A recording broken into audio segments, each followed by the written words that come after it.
recurso hídrico desde la reforma de la Constitución de 1994 es de dominio público de las provincias y por lo tanto cada jurisdicción es soberana de las decisiones que tomen. Es un elemento de la naturaleza y no es un bien comercializable, que es la gran diferencia que tenemos nosotros con nuestro país vecino de Chile, en donde el agua se comercializa, se compra y se vende. En el caso de Argentina no, es un derecho humano y así lo establecen los principios rectores de política hídrica de la República Argentina. No es lo mismo gestionar cuando sobra el agua a donde falta. Y esa es la diversidad de Argentina. Que es el norte, tenemos concentradas las lluvias en verano, en periodo seco en invierno. En la zona sur es totalmente al revés, a la inversa. Y en la zona litoral es uniforme durante todo el año. El tema de las aguas es un tema que si uno pone el mapa, arriba del mapa hídrico, se da cuenta que las aguas discurren y en definitiva uno puede decir este sector es mío, pero eso discurre por otros territorios y esas fronteras políticas no frenan a los ríos. Esta situación que en algunos aspectos es ventajosa de manejar sus propios recursos por parte de las provincias, trae algunas complicaciones cuando el recurso tiene un origen también compartido. O sea, la Argentina es un país netamente de recursos hídricos interjurisdiccionales.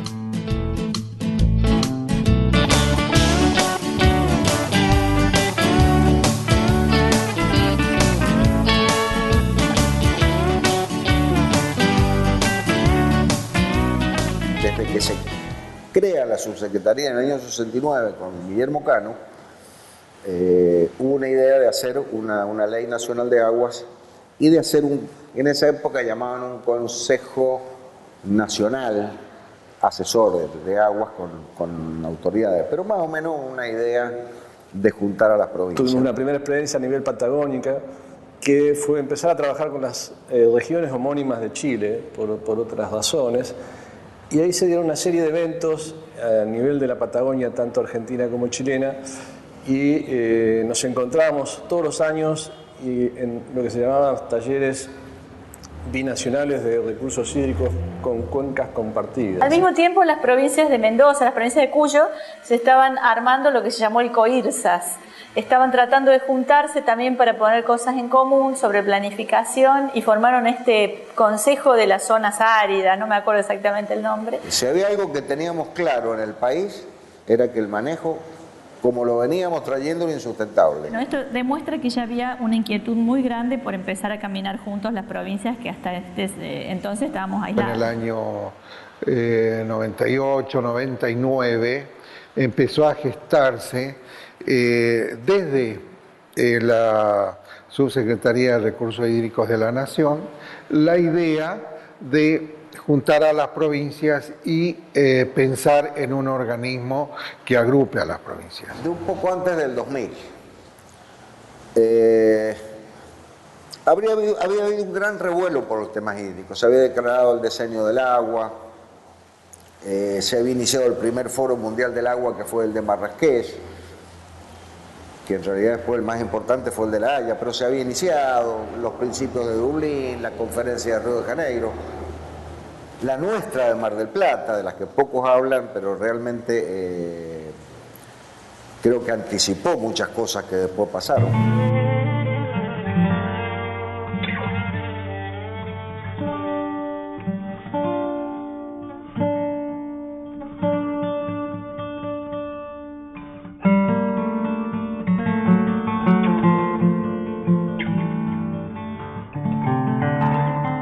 Pasaba en Argentina en el año 2001, 2002, lo recordamos muy amargamente, digamos, porque era una situación muy difícil para todo el país, en donde quizás uno de las cosas más tristes que pasaron fue el desmantelamiento progresivo de las instituciones públicas.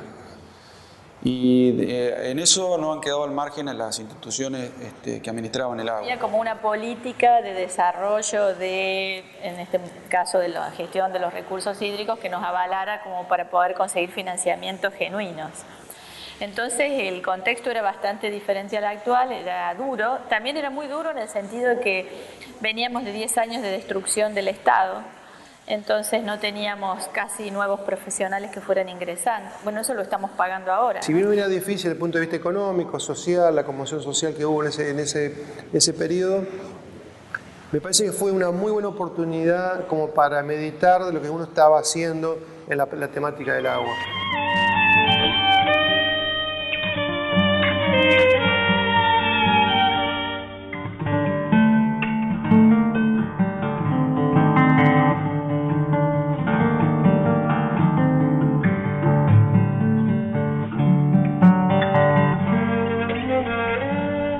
Entonces había como una gran necesidad, un requerimiento de los administradores, los responsables del área hídrica, de que las instituciones volvieran a tener esa fortaleza que tenían antes. Las provincias y la nación muy pocas veces habíamos trabajado juntos. Hablar de principios en ese momento era cosa de locos, cuando todo el mundo hablaba de economía y nosotros queríamos hablar de principios y de gestión y no queríamos hablar de obras sino de medidas no estructurales.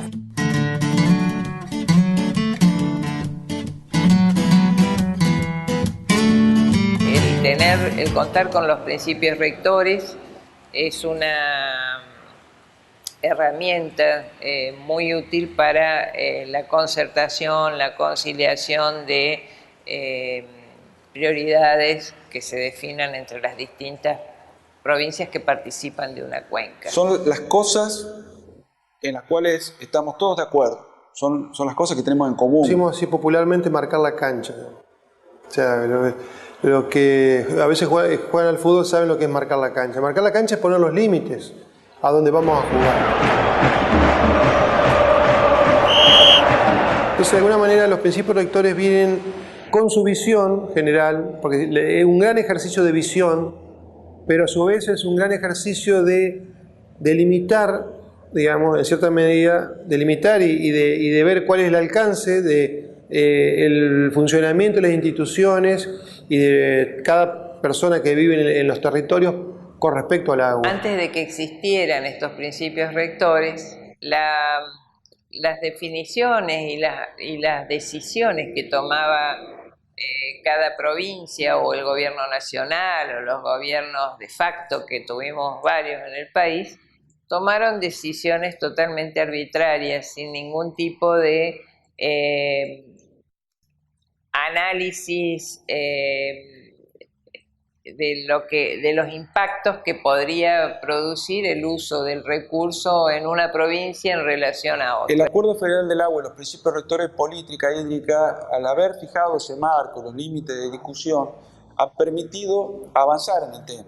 Fue una verdadera elaboración de política de Estado, política de nacional y federal. Hoy uno escucha a todo el mundo y la política hídrica es una política de Estado.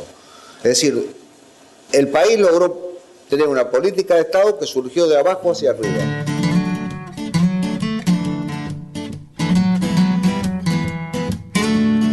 La propuesta que hace en su momento la Dirección Nacional de Política Hídrica, que estaba en ese momento a cargo del ingeniero Víctor Pochat,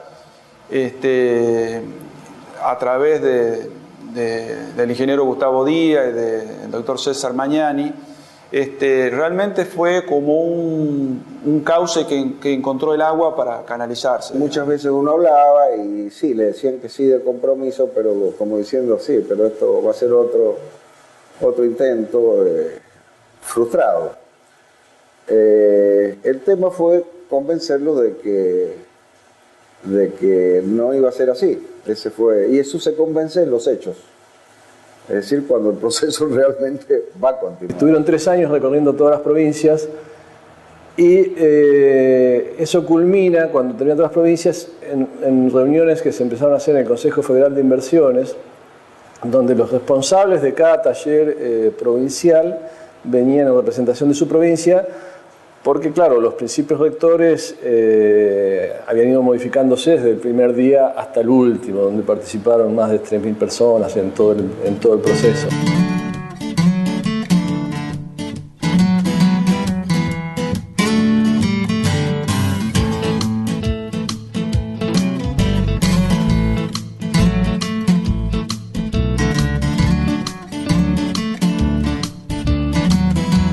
esto llevó un proceso de muchísimo debate e intercambio entre las distintas representaciones de las provincias, y donde se hicieron una cantidad de talleres donde participaron otros actores sociales que incorporaron su mirada sobre el recurso hídrico. Se invitó a la parte de agua potable, se invitó a la parte de la producción, a la parte de obras públicas, a los municipios. La gente de medio ambiente, la gente de educación, la gente de gobierno, y después gente de los consorcios de riego, de las cooperativas de agua, de las juntas vecinales de agua, de las empresas de agua. Participó muchísima gente. Fue notable, nos sorprendió realmente. Hasta representantes de comunidades aborígenes. Vieron gente de las estancias, de las empresas petroleras, pequeños regantes, muchos organismos del Estado. Realmente tuvo una convocatoria muy amplia. Mucha participación, por lo que acabamos de decir. Era una novedad el tema de juntarnos los hídricos. Creo que la gente se sorprendió cuando fue a los talleres y se daba cuenta de que estaba todo por escribirse, y que podía opinar, y la opinión era escuchada y era tomado apunte, y después aparecía en las versiones siguientes. Creo que hizo mucho bien, digamos, eso. Una cosa que fue muy importante de ese proceso era que cada principio salía por consenso, no aceptábamos votación. Entonces había principios que había que discutir los días enteros, y hasta que no había consenso se discutía hasta el punto y la coma del principio, hasta el punto y la coma, dónde iba el punto y dónde iba la coma. Y si una sola provincia no tenía consenso, ese principio no entraba. Una de las reflexiones más que siempre me llamó la atención es que nadie preguntaba de qué partido político era, cuando había 24 provincias, digamos, ¿no? O sea que se sacó el partidismo muchas veces de lado, lo cual esto permitió avanzar en muchas cosas. La interdisciplina estaba cumplido, pero dimos un paso más. La transdisciplina. La transdisciplina implica tener una visión común, que es mucho más que un lenguaje común. Principios que estaban como establecidos después de la conferencia de Dublín, como temas de los que no se hablaba, que ya nadie discutía. Uno estaba acostumbrado a repetir sin discutir. Y creo que lo interesante ahí fue que nos permitimos discutir todo, absolutamente. Nos teníamos que desplazar a veces a bares para seguir discutiendo el tema, o sea, para que uno pueda cuantificar la pasión que uno tenía, que no nos damos cuenta en las horas que estábamos trabajando, y continuamos la discusión fuera del ámbito donde nos reuníamos. Esas son cosas que muy pocas veces se ve, digamos, ¿no? O sea, esa pasión por el trabajo, ¿no? y la discusión, ¿no? Que a todo el mundo le abrió la cabeza de que había cosas para discutir, y que había cosas para intercambiar, y que había cosas para hacer juntos. Y bueno, tal fue la cosa que lo que íbamos a hacer un día y medio nos llevó 6 meses. De alguna manera esa mesa de consenso permitió establecer nexos humanos que fueran muy importantes, digamos, o sea, esa sociedad de afectos que se llama entre las personas, que esto logró este trabajo unificar y unir y realmente establecer verdaderos amistades entre los gestores del agua. Fue tan rica esa discusión y esa experiencia que para mí fue la máxima de mi vida profesional. Yo no recuerdo otra experiencia tan rica como la discusión de los principios rectores. Primero por la forma en que aprendimos a conocernos, a discutir, por los temas que surgieron, por la forma en que los peleamos hasta el final para lograrlos.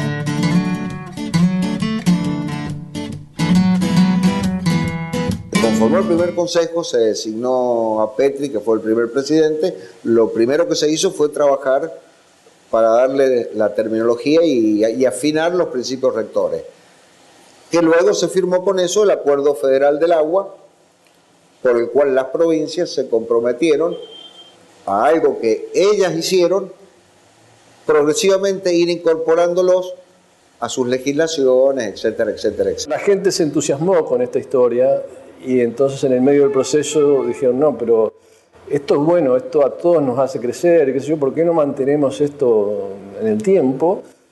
Y fue así que sobre fin de año, o en enero creo, se decide empezar a trabajar en la conformación de las bases de lo que sería el Consejo Hídrico Federal. Y realmente el COIFE ha sido tan distinto, tan de abajo hacia arriba, fue completamente distinto. Nadie nos convocó, nadie nos quería formar. Cuando firmamos el acuerdo federal, a Mario igual se le caían las lágrimas, decía, esto lo pensamos con Guillermo Cano en el 60 y nunca nos animamos a hacer porque dijimos, no, esto va a ser para problemas entre las provincias, ponerla de acuerdo en este país. No, si uno para poner de acuerdo a 3 hay que matar a 2. La carta orgánica del Consejo Hídrico, vas a ver que dice que el Consejo Hídrico Federal marca o define la política hídrica nacional. Y un poco la subsecretaría es el brazo ejecutor de lo que se defina en ese Consejo Hídrico, del cual es parte y además ocupa la Secretaría General. Nos permite reunirnos, intercambiar experiencias, eficientizar la gestión, porque uno aprende de lo que están haciendo en otras regiones. Ese intercambio permanente de profesionales y técnicos y autoridades hace que la eficiencia de la gestión sea cada vez mejor. El Consejo Hídrico Federal tiene eso, ¿no? Es decir, podemos disentir en las políticas, podemos disentir en las opiniones, pero aceptamos cuando es mayoría y cuando nos damos cuenta que a lo mejor tenemos algún grado de equivocación.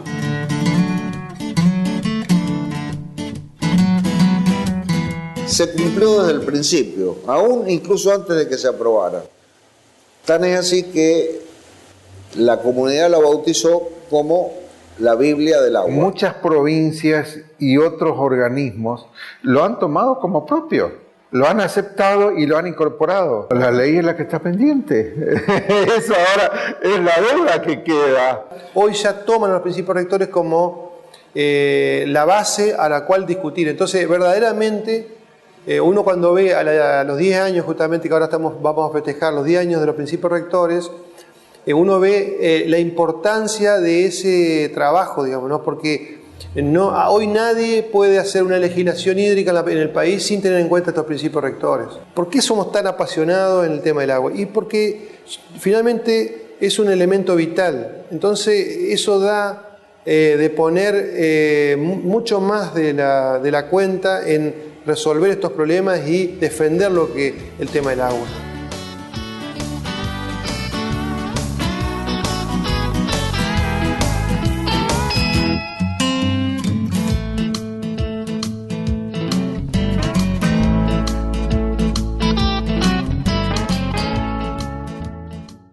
A mí este es un tema que me conmociona en lo particular porque fui protagonista de todo esto que creo que no me lo voy a olvidar nunca y como digo siempre, hice un posgrado de argentinidad, que quizás es más importante que un posgrado hídrico.